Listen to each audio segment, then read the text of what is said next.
কেমন আছেন সবাই? ম্যাথ স্কুলিং এ সবাইকে স্বাগতম। আজকে আমরা দেখাবো কিভাবে অজীব রেখা অঙ্কন করা যায়। তাহলে চলুন দেখি।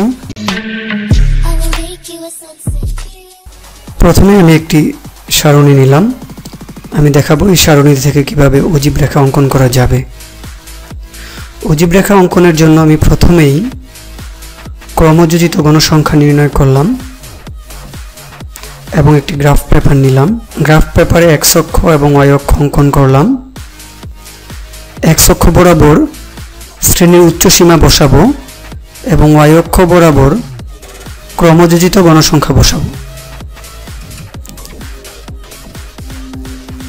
আমি x অক্ষ বরাবর প্রতি 10 বর্গ গড়কে একক ধরলাম এবং y অক্ষ বরাবর প্রতি 2 বর্গ গড়কে একক ধরলাম।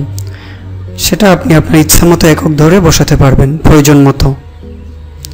এখন আমি তাহলে বসিয়ে দেখি। প্রথম শ্রেণীর উচ্চ সীমা হচ্ছে 40, ক্রমযোজিত গণসংখ্যা হচ্ছে 6।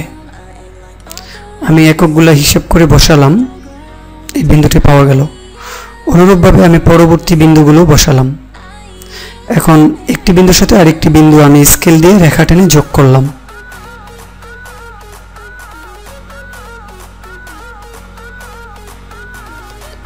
এবং প্রথম বিন্দুটিকে মূল বিন্দুর সাথে মিলিয়ে দিলাম। এভাবে আমাদের অজীব রেখা আঁকতে হয়। ভিডিওটি যদি ভালো লেগে থাকে তাহলে অবশ্যই সাবস্ক্রাইব করবেন এবং বন্ধুদের শেয়ার করতে ভুলবেন না। ধন্যবাদ।